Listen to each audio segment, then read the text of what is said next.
My channel small learning point एक बार फिर से आप सभी का अपने चैनल स्मॉल लर्निंग पॉइंट में स्वागत है।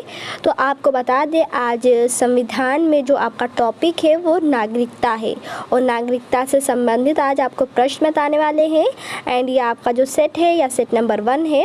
जैसा कि हमारे व्यूवर्स जानते हैं कि हम इस समय संविधान में जितने भी टॉपिक हैं, किस टॉपिक से कितने क्वेश्चन किस तरीके से पूछे गए हैं आज तक कंपटीशन में, जो कि एग्ज़ाम के पॉइंट भी आपसे बहुत ही इंपॉर्टेंट क्वेश्चन है, वही आपको प्रोवाइड किया जा रहा है, वो भी टॉपिक वाइज।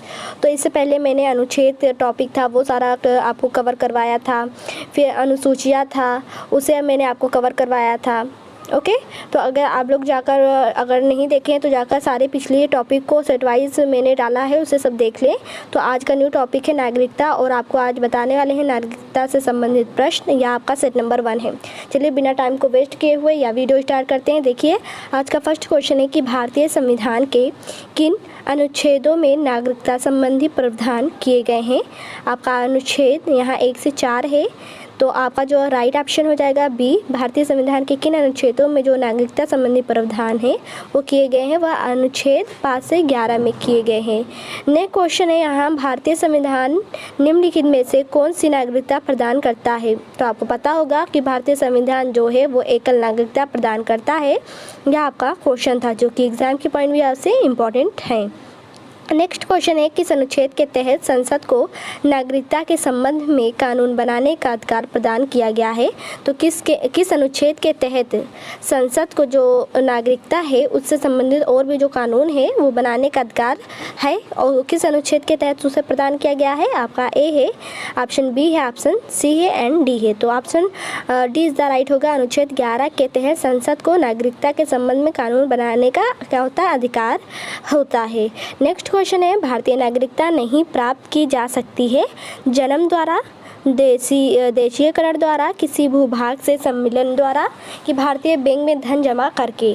तो इसमें में से कौन सा राइट हो जाएगा कि भारतीय नागरिकता नहीं प्राप्त की जा सकती किसके द्वारा, जन्म द्वारा तो प्राप्त ही की जा सकती है, देशीयकरण द्वारा भी प्राप्त की जा सकती है, किसी भूभाग के सम्मिलन द्वारा। बट यहाँ भारतीय बैंक में ये नहीं कि आपने धन जमा कर दिया और आपको नागरिकता मिल गई। अगर आप चाहते हैं कि आपको अमेरिका की नागरिकता मिले तो ये नहीं कि अमेरिका में जाकर आप भारतीय बैंक या अमेरिका के बैंक या भारतीय बैंक में आपने जमा कर दिया और आपको दूसरे देशों की नागरिकता मिल गई, ऐसा नहीं होता है। इसका भी एक नियम और कानून होता है। तो इसमें से जो राइट ऑप्शन हो जाएगा वो डी हो जाएगा। नेक्स्ट क्वेश्चन है कि देशीयकरण द्वारा नागरिकता प्राप्ति का एक तरीका क्या है। ठीक है, अगर देशीयकरण द्वारा नागरिकता प्राप्त होती है तो कैसे, इसका एक तरीका क्या हो सकता है। तो ऑप्शन में क्या माता पिता की नागरिकता के द्वारा होगा, कि भाई बहन की नागरिकता के द्वारा होगा, कि विदेशी पुरुष से विवाह करने पर। तो देशीयकरण द्वारा नागरिकता अगर प्राप्त करनी है और अगर एक तरीका अगर देखा जाए तो विदेशी पुरुष से विवाह करने पर क्या देशीयकरण द्वारा नागरिकता प्राप्त हो सकती है, और यह एक तरीका है। ठीक है, C option is the right है। और भी कई तरीके हैं देशीयकरण नागरिकता प्राप्त होने के लिए, पर अगर इसमें से पूछा था कि इन ऑप्शनों में से कौन सा राइट होगा तो वो सी है। नेक्स्ट क्वेश्चन आपका है कि नागरिक बनने की निम्नलिखित शर्तों में एक आवश्यक शर्त क्या है। राज्य की सदस्यता। तो नागरिक बनने की शर्तों में से एक आवश्यक शर्त क्या है, राज्य की सदस्यता होना, न कि उच्च परिवार की सदस्यता, उच्च जाति सदस्य, किसी धर्म समर्थन। ये तो बिल्कुल आएंगे। यहाँ जो राइट है वो ए ऑप्शन हो जाएगा। अगर आपको वीडियो पसंद आ रही है तो वीडियो को लाइक करें एंड फ्रेंड सर्किल में शेयर करें। चैनल को सब्सक्राइब नहीं किया तो सब्सक्राइब कर लें, जिससे आपके न्यू वीडियो के नोटिफिकेशन सबसे पहले मिलते रहें। नेक्स्ट क्वेश्चन है कि पाकिस्तान में आकर भारत में नागरिकता प्राप्त करने के संबंध में प्रावधान का वर्णन निम्नलिखित में से किस अनुच्छेद में वर्णित है। तो आपका अनुच्छेद 6 में है। नेक्स्ट क्वेश्चन है, नागरिकता के लोप होने का एक नियम क्या है। परिवार बिछड़ जाने पर, देशद्रोह का अपराध सिद्ध होने पर नागरिकता का लोप हो जाता है। ठीक है, अगर आपने देशद्रोह किया है तो अगर इसका अपराध आपके ऊपर लगता है तो नागरिकता के लोप होने का नियम होता है, न कि भ्रमण के लिए विदेश जाने पर, शिक्षा के लिए विदेश जाने पर। यहाँ देशद्रोह पर आपका नागरिकता लोप हो जाएगी। नेक्स्ट है, एक व्यक्ति नागरिकता के अधिकार कैसे खो सकता है। एक कारण हो सकता है। तो एक व्यक्ति नागरिकता के अधिकार कैसे खो सकता है। तो यहाँ देखिए, एक व्यक्ति किसी दूसरे देश में 2 महीने के लिए चला जाता तो क्या वो अपनी नागरिकता खो देता, नहीं। एक व्यक्ति दूसरे राज्य की नागरिकता ले लेता है तो वो अपनी नागरिकता क्या करता है, खो देता है। अगर आपने जैसे अमेरिका की नागरिकता ले लिया है तो आप अपनी नागरिकता खो देंगे, वहाँ की हो जाएगी। तो इसमें से कह रहा है कि एक कारण क्या हो सकता है, अगर आपने अपनी एक व्यक्ति नागरिकता के अधिकार कैसे खो सकता है। तो एक व्यक्ति दूसरे राज्य की नागरिकता ले लेता है तो वो अपनी नागरिकता खो देता है, ना कि एक व्यक्ति राज्य के लिए कर्तव्यों को प्रदर्शन नहीं करता है, ना एक व्यक्ति बहुराष्ट्रीय कंपनी में काम करता है। ठीक है, option B is the right option हो जाएगा इस हिसाब से। निम्नलिखित में से कौन सी शर्त भारत की नागरिकता प्राप्त करने के लिए नहीं है। अधिवास, वंशाक्रम, पंजीकरण, संपत्ति स्वामित्व। नेक्स्ट क्वेश्चन यहाँ आपका आ चुका है कि भारत की नागरिकता निम्नलिखित में से किस प्रकार की प्राप्त की जा सकती है।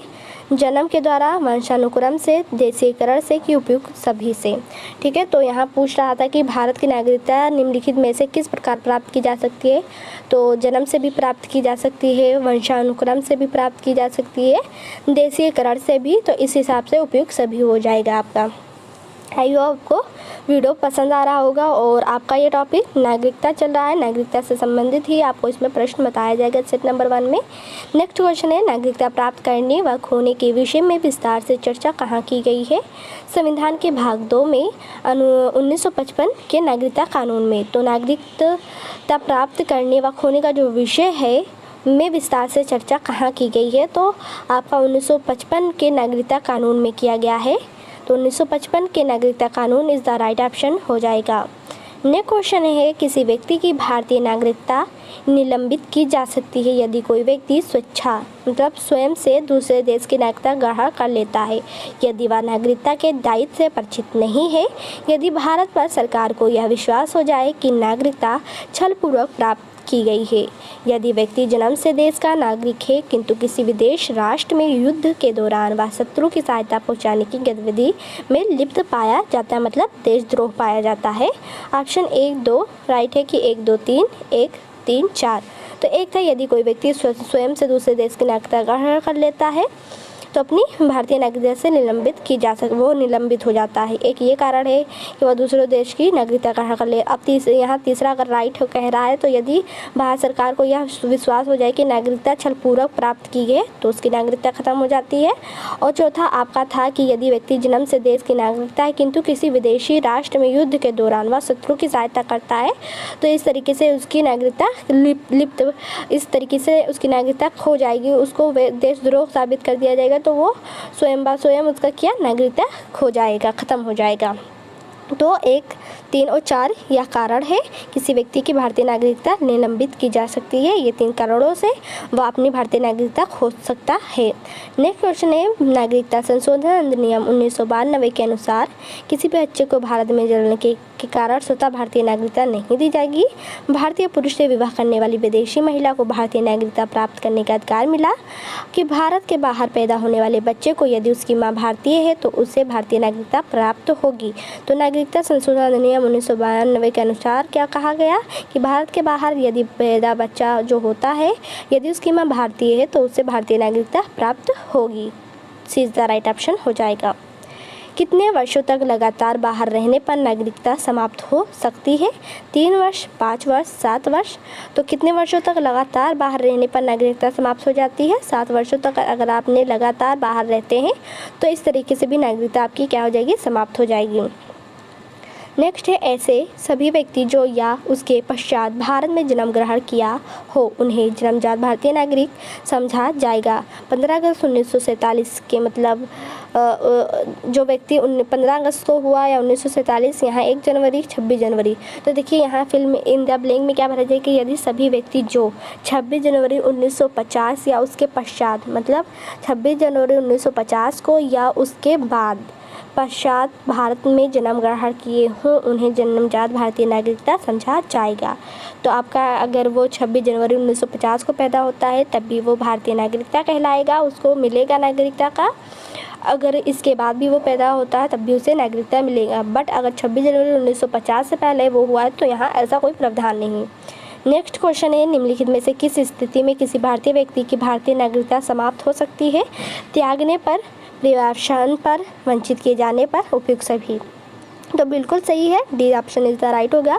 भारतीय व्यक्ति की भारतीय नागरिकता समाप्त हो सकती है किस तरीके, अगर वो त्याग देता अपनी नागरिकता या प्रयासन मतलब कहीं चला जाता है वंचित किए जाने पर, मतलब देशद्रोह अगर कर देता है और अगर भारत सरकार चाहती है उस वहाँ नागरिकता से उसे वंचित की जाए तो ये भी हो सकता है, यानी कि उपयुक्त सभी इज द राइट ऑप्शन हो जाएगा। नेक्स्ट क्वेश्चन कह रहा है कि निम्नलिखित में से किस स्थिति में किसी व्यक्ति को भारतीय नागरिकता से वंचित नहीं किया जा सकता है, निर्वाचन के दौरान, आपातकाल के दौरान, युद्ध के दौरान, उपयुक्त सभी। तो ये बिल्कुल सही है कि किसी भी व्यक्ति को भारतीय नागरिकता से वंचित नहीं किया जा सकता है, ना ही कि निर्वाचन के दौरान या आपातकाल हो गया है तो उसके दौरान उसे कर दिया जाए, युद्ध के दौरान, उपयुक्त सभी हो जाएगा। नेक्स्ट क्वेश्चन है भारतीय संविधान में नागरिकता के प्रावधान कब लागू हुए, 1950, 1949। तो भारतीय संविधान में जो नागरिकता के प्रावधान थे वो कब लागू किए गए थे, वो 1949 को लागू किए गए थे। नेक्स्ट क्वेश्चन है भारतीय संविधान के अंतर्गत भारत के नागरिकों को वे कौन से अधिकार प्राप्त हैं जो गैर नागरिकों को नहीं है।